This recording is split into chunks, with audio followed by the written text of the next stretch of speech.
Que faisons-nous lorsque nous trouvons une loi injuste? Que ferions-nous si le pouvoir en place est mauvais, injuste et voire même nous maltraite? À cette question, nous sommes normalement, en tout cas moi, facilement tentés de répondre en se révoltant.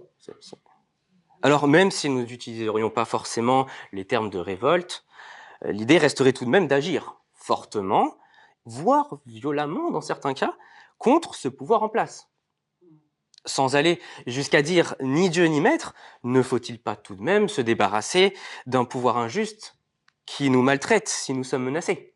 C'est pas la logique. C'est exactement dans ce cas que se trouve David depuis déjà plusieurs chapitres en fait. Et pourtant, ce qui se passe est loin de ce que nous aurions probablement imaginé en lisant ce passage. Nous arrivons à la suite où nous étions arrêtés l'été dernier, où David fuit Saül, et Saül essaie toujours constamment de le tuer, mais doit en même temps gérer la guerre contre les Philistins, qui font des incursions dans le pays d'Israël. La situation paraît juste géniale pour David. Celui que Dieu a rejeté et qui veut le tuer est en situation de faiblesse. En très peu de temps, il peut en finir. Saül est en situation de grande fragilité, de grande vulnérabilité. C'est ce qu'explique le verset 4. Il arriva vers des parcs à moutons qui étaient près du chemin. Et là se trouvait une caverne. Saül y entra pour se couvrir les pieds. David et ses hommes étaient au fond de la caverne. Entrer pour se couvrir les pieds, ça veut dire aller faire ses besoins, en fait. C'est pas qu'il avait froid, hein. C'est une expression à l'époque pour dire qu'il fait ses besoins. Saül a donc une envie pressante et entre dans la grotte où en fait il y a David et toute sa petite armée. Vous voyez la situation. Le mauvais roi, rejeté par Dieu, qui persécute le bon roi choisi par Dieu pour lui succéder, va avec une grande armée et, ironie de la situation, se retrouve tout seul en situation de fragilité. Il fait ses besoins dans la grotte où se trouve celui qu'il essaie de tuer et qui accompagnait lui par contre à ce moment-là de plein d'hommes armés. Ironie de la situation ou plutôt opportunité guidée par Dieu. Vu les circonstances, c'est ce que l'on pourrait croire. Et c'est exactement ce qu'ont dit les hommes de David au verset 5, c'est ce qu'on vient de lire. Saül est tellement injuste. Depuis plusieurs chapitres, sa faute s'accumule. Là, au vu des circonstances, comment ne pas dire « c'est Dieu qui le permet » ? Sans avoir le texte à notre disposition dans son ensemble, est-ce que l'on ne serait pas du même avis que les hommes de David à ce moment-là? Et pourtant, on vient de le lire, lorsque David se met à couper le manteau de Saül, il sentit son cœur battre, verset 6, et refuse de faire du mal à Saül. Il l'interdit même à ses hommes. Ce qui peut nous paraître de la faiblesse, avait-il peur, ou de la bêtise. Franchement, s'il rate cette occasion, c'est tant pis pour lui. Eh bien, en fait, David fait preuve d'une grande sagesse, de courage aussi. En fait, l'attitude de David, ce qui en découle, nous pousse à attendre la venue du bon roi selon le cœur de Dieu, en respectant, en l'attendant, les autorités ou pouvoirs, même injustes, qui règnent temporairement. Et au fur et à mesure de ce chapitre, nous découvrons 3 raisons qui nous font comprendre cela. Il y a 2 motivations de David, que David a eu pour réagir de cette manière, et nous avons aussi ce que cela produit. Tout d'abord, la première motivation qu'a eu David, c'est de respecter des autorités, une autorité, Saül, qui est injuste, mais qui est quand même permise par Dieu pour un temps. Versets 7 et verset 8. « Et il dit à ses hommes, que l'Éternel me garde de commettre contre mon Seigneur, le Messie de l'Éternel, une action telle que de porter la main sur lui, car il est le Messie de l'Éternel. » Par ces paroles, David arrêta ses hommes et les empêcha de se dresser contre Saül, puis Saül se redressa pour sortir de la caverne et continua son chemin. Au verset 7, il appelle donc Saül son Seigneur, pas dans le sens de Dieu, on est d'accord, bien évidemment, mais il donne le titre de quelqu'un qui est son chef, pour le dire autrement. Et puis, il dit que ce chef est le Messie de l'Éternel. Le Messie, alors ce n'est probablement pas l'utilisation que l'on en fait souvent de ce mot de nos jours. Quand on parle de Messie, nous, on pense surtout à Jésus. En fait, dans l'Ancien Testament, Messie, c'est celui qui est institué. On pourrait dire loin, celui qui a reçu l'onction, une onction d'huile, versée sur la tête, lorsqu'un homme est institué pour gouverner.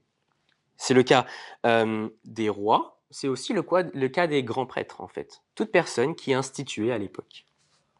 Ce que David dit donc, c'est qu'il refuse de s'attaquer à celui que Dieu a placé, a institué. Malgré le fait que Saül a été rejeté par Dieu, le lecteur le sait à ce moment-là. On le sait depuis le chapitre 13 et 15. Malgré le fait que David est le roi choisi par Dieu, on le sait depuis le chapitre 16, lui-même a reçu l'onction. Eh bien, David lui-même, dans cette situation, considère que tant que Dieu permet encore que ce roi injuste soit en place, il convient de ne pas s'attaquer à lui, de ne pas se rebeller contre lui. Il refuse de soi-même prendre le pouvoir qui lui est pourtant promis par Dieu. Cette attitude de David à l'égard de Saül peut nous paraître contre-intuitive. Tout comme pour les hommes avec lui, en fait. Ça devait être complètement fou. Et pourtant, cette attitude qui motive David est tellement importante et aussi pertinente pour nous.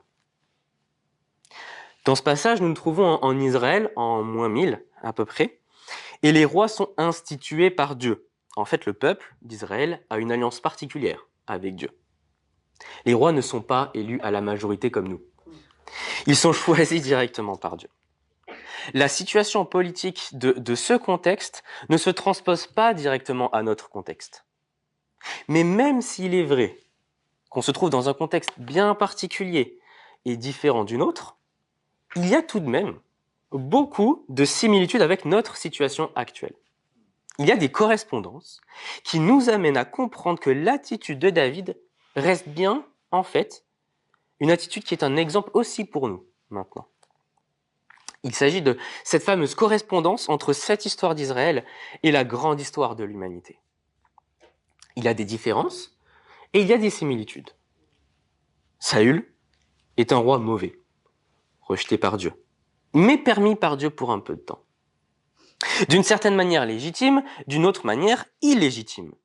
Ou pour le dire autrement, une autorité qui est prête à disparaître, mais qui règne encore pour un peu de temps, avant qu'un autre règne, celui du bon roi, n'arrive. Voilà la similitude entre ces événements et la grande histoire, notre histoire. Saül n'est pas si différent de toute cette humanité qui s'oppose à Dieu, et de manière plus visible de tous les dirigeants dans le monde qui sont, peut-être parfois, ou même souvent dans l'histoire, injustes et font le mal, sont opposés à Dieu. Depuis toujours et partout, le monde oscille entre de bons dirigeants et des fois de moins bons dirigeants, voire de très mauvais dirigeants. Parfois des monarques qui s'enrichissent pour leur propre compte, des dictateurs, des personnes qui oppriment les peuples. Que cela soit vraiment poussé à son comble, ou bien même peut-être de manière plus soft, par seulement quelques lois qui sont injustes ou extrêmement graves, mais une seule. Et qui agissent en fait aussi de manière contraire à Dieu. Peu importe le curseur, en fait, cette humanité opposée à Dieu, et donc les dirigeants qui en font partie et qui règnent sur elle, sont plus ou moins à l'image de Saül. Et pourtant, eux aussi, ils sont tout autant permis par Dieu. Institués même, on pourrait dire, par lui pour un temps.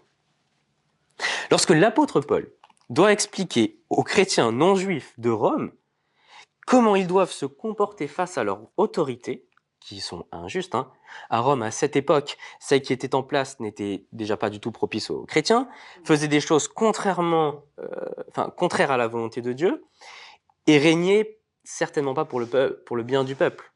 Eh bien, pourtant, l'apôtre Paul n'hésite pas à dire en Romains, que toute personne soit soumise aux autorités supérieures, dans ce contexte-là, car il n'y a pas d'autorité qui ne vienne de Dieu, l'empereur romain, et les autorités qui existent ont été instituées par Dieu. Il y a dans la Bible, c'est important de le dire, un refus d'obéir à de mauvais ordres, venant de mauvais royaumes ou gouvernements humains lorsque c'est nécessaire. Lorsque l'on a interdit aux apôtres de proclamer l'évangile, ils n'ont pas hésité et ils ont répondu « il faut obéir à Dieu plutôt qu'aux hommes ». Et que dire de Daniel, un autre personnage de la Bible, qui a refusé d'obéir à l'ordre du roi de Babylone? Oui, il faut refuser de se conformer et donc de se compromettre en acceptant de faire quelque chose qui est mal. C'est ce que l'on appelle peut-être plus de nos jours la désobéissance civile, peut-être, c'est le mot qu'on donnerait. Je désobéis car ce que m'on demande de faire est immoral.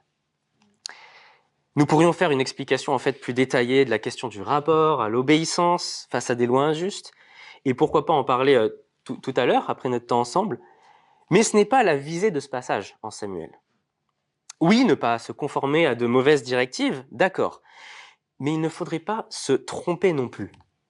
Cela ne doit pas empêcher de garder un respect apaisé envers une autorité injuste. Cette attitude de David est sa première motivation. Elle est là pour nous rappeler, refuser de mal agir, oui, mais pas de jouer au révolutionnaire. Ni collabo, ni rebelle, en fait le croyant est ailleurs. David, l'homme de Dieu, est ici un bon modèle en choisissant de respecter la position de Saül malgré le fait qu'il soit le tueur sanguinaire de la ville des prêtres quelques chapitres auparavant. Lorsque nous regardions à la grande histoire, nous avons même mieux que l'exemple de David en fait. Par David, dans ce récit, nous avons, dans une moindre mesure, un exemple de ce que le roi des rois, Jésus, a fait dans l'histoire de l'humanité.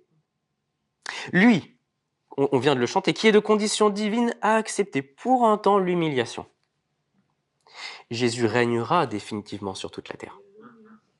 Et pourtant, lui a accepté d'être persécuté, mis à mort par des autorités injustes. Aucune faute, mais traité comme un coupable. Tout puissant, mais acceptant pourtant l'humiliation et la mise à mort. Voilà l'exemple qui nous est donné, même dans la grande histoire de l'humanité, par le roi, selon le cœur de Dieu. Respecter cette autorité, non pas pour ses actes, bien sûr, mais pour sa position que Dieu permet pour un temps. Première motivation, donc, de David, que David a exprimée. Mais au verset 9 à 16, nous avons une autre motivation qui nous est présentée. Cette seconde motivation qu'a eu David pour agir de cette manière, c'est de s'en remettre à Dieu, l'ultime juge. Une fois que Saül sort de la grotte, David l'interpelle, s'inclinant le visage contre terre en se prosternant. Verset 9, c'est-à-dire en gardant toutes les marques du respect qui sont dues au roi. Et il lui dit au verset 13, « L'Éternel rendra justice. Il sera juge entre toi et moi. Il regardera, il défendra ma cause, il jugera en me délivrant de ta main. » La situation est totalement injuste envers David, on l'a vu, on l'a redit, et il pourrait vraiment en finir hyper rapidement. Et pourtant, il ne cherche pas à se faire justice, mais il s'en remet à Dieu. Il affirme avec confiance que Dieu rendra justice. Il avait le choix entre régler le problème ou laisser Dieu faire. Il a choisi de laisser Dieu faire. Il a choisi le moins rapide et le plus compliqué, mais le plus juste en fait. C'est quelque chose qui naturellement, et peut-être plus dans notre société, peut paraître faible, bête ou ridicule. C'est comme se défiler face à la difficulté en fait. Il y a parfois le sentiment que s'en remettre à Dieu, c'est la solution du faible. Et aussi la solution de facilité. Comme si c'était ne pas prendre ses responsabilités à soi. David aurait pu mettre fin au règne de Saül et il ne le fait pas. Mais en fait, n'est-il pas fautif, du coup, d'inaction à ce moment-là? Saül va continuer à mal régner.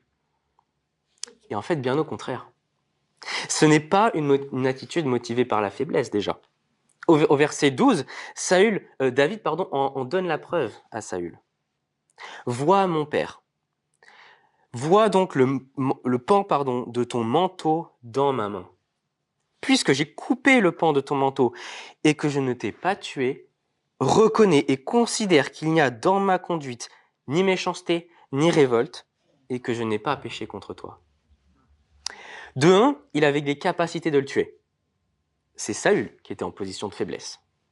De deux, en se retenant de se faire justice, en laissant Dieu agir, en fait, il est loin d'avoir raté une occasion rêvée. Au contraire, il a saisi une occasion en or. Il a saisi l'occasion parfaite pour montrer en quoi il est juste du début à la fin. Il dit bien, puisque j'ai coupé le pan de ton manteau et que je ne t'ai pas tué. Je pouvais le faire, mais je ne l'ai pas fait. Reconnais et considère qu'il y a dans ma conduite ni méchanceté, ni révolte, et que je n'ai pas péché contre toi. Par son attitude intègre, jusqu'au bout, il rend manifeste qu'il est juste dans cette histoire. Loin d'être bête, donc, loin d'avoir raté une occasion, loin d'être faible, il montre un comportement courageux et en fait sensé. Et ça, il l'explique même par un proverbe de sagesse populaire.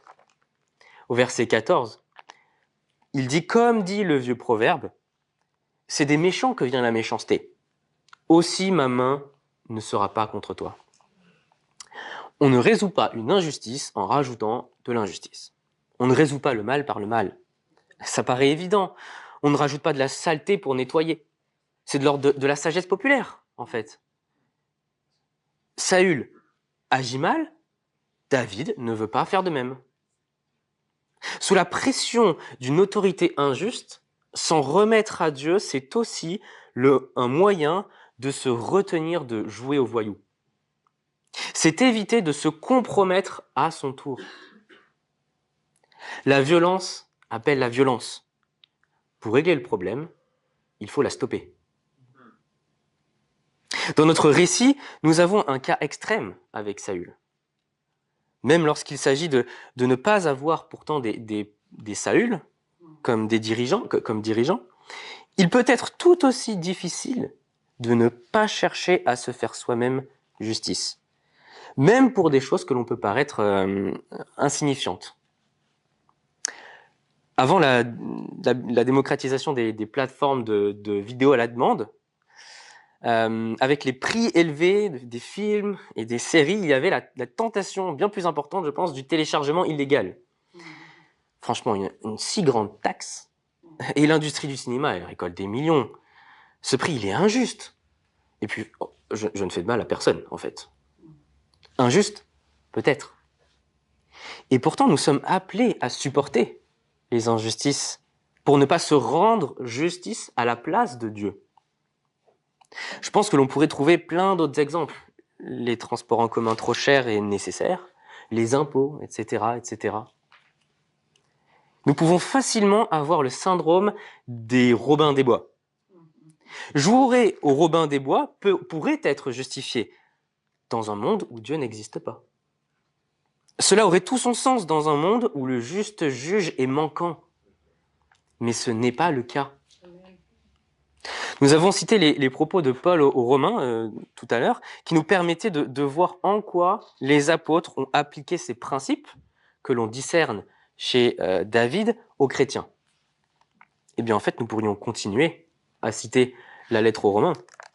Laissons simplement l'apôtre Paul résumer ce principe que nous venons de voir chez David. Chapitre 12, verset 19. « Ne vous faites pas justice vous-même, bien-aimés, mais laissez place à la colère, sous-entendu celle de Dieu. Car il est écrit, c'est moi qui fais justice, c'est moi qui paierai de retour, dit le Seigneur. » Et le verset 21, comme le proverbe qu'a cité David, « Ne te laisse pas vaincre par le mal, mais sois vainqueur du mal par le bien. » S'en remettre à Dieu, l'ultime juge, c'est donc la seconde motivation qu'a eu David pour réagir comme ça. Et nous trouvons en fait une troisième motivation lorsque nous lisons les derniers versets de ce chapitre. C'est l'attente du royaume à venir. C'est notre espérance.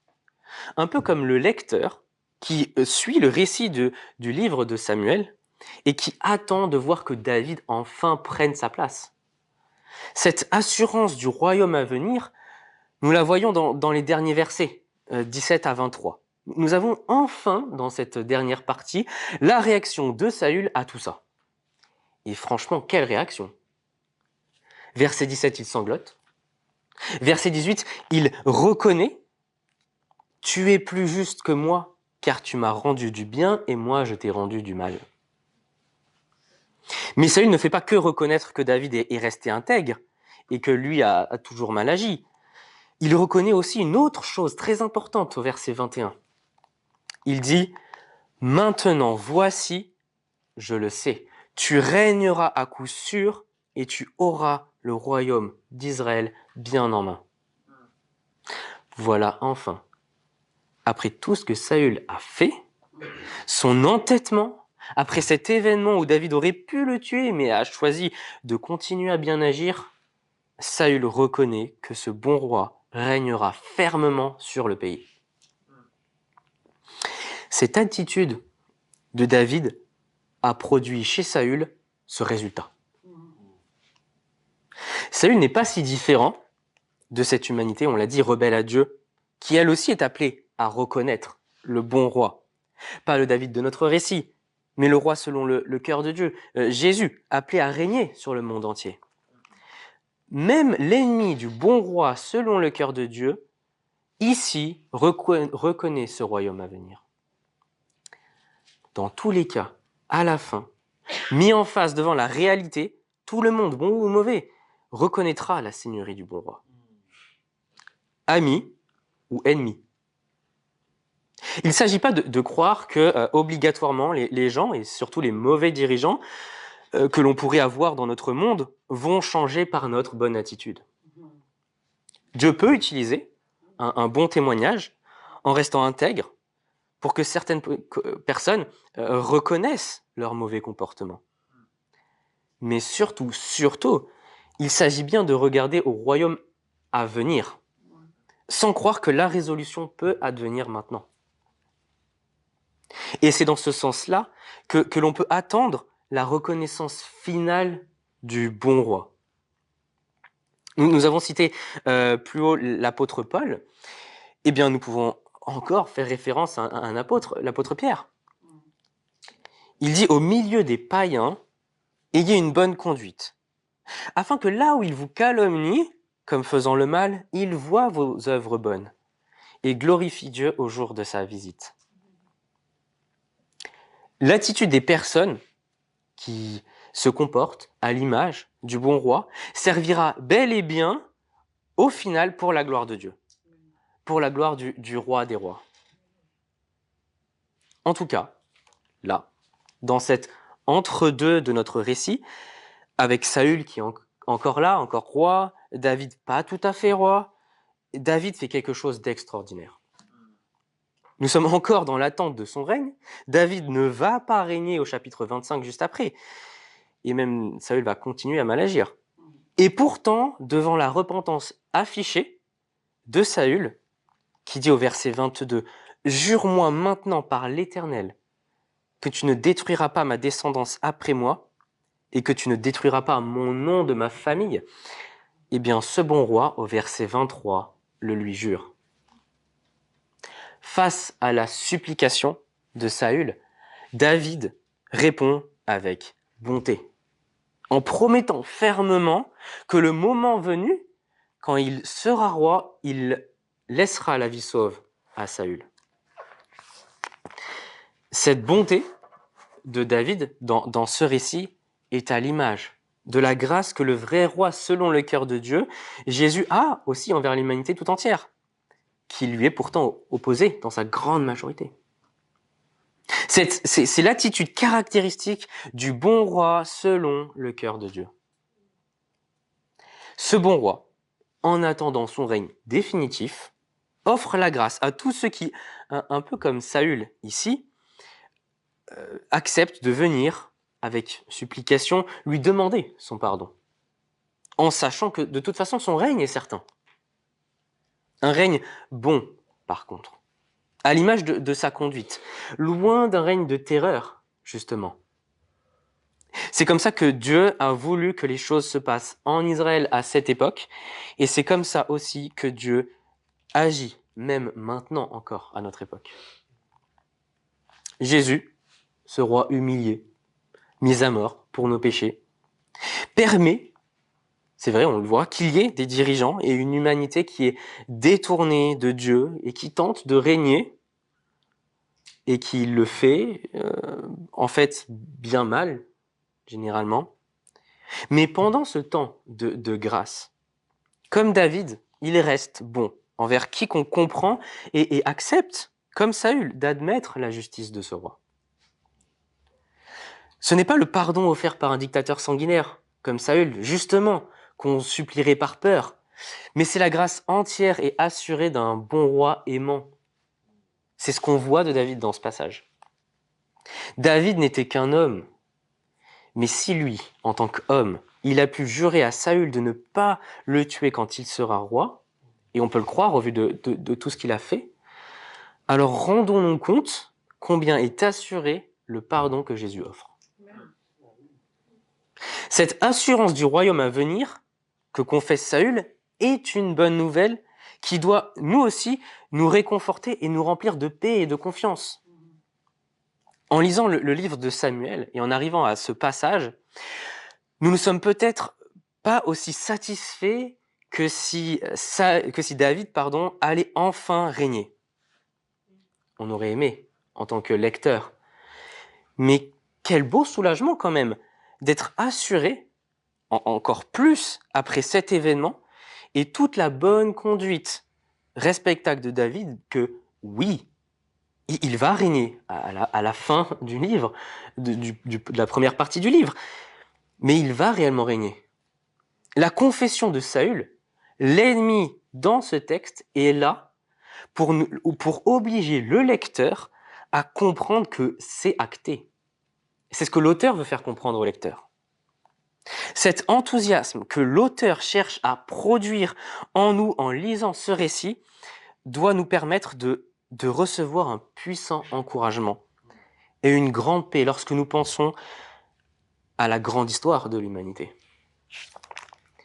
Une confiance qui, comme la force tranquille de David, nous permet de bien agir. Oui, le bon roi va régner. Dans ce texte, c'est incroyable, même Saül le remarque. Mais aussi de vivre avec une paix, une espérance certaine. Quel que soit le résultat des élections de ce soir, quel que soit le résultat des années politiques à venir, en France et dans le monde, quels que soient les dirigeants que nous aurons, tout comme les dirigeants que nous avons eu, quelle que soit l'attitude qu'ils auront envers nous, quelle que soit l'attitude qu'ils auront envers le peuple, attendons vraiment avec confiance la venue du bon roi. Parce que c'est une espérance certaine. En respectant, comme un bon témoignage, les gouvernements temporaires, sachant que oui, il va régner. Si nous en sommes assurés, alors nous avons cette espérance. Je vous invite à prendre 30 secondes de silence et je vais prier.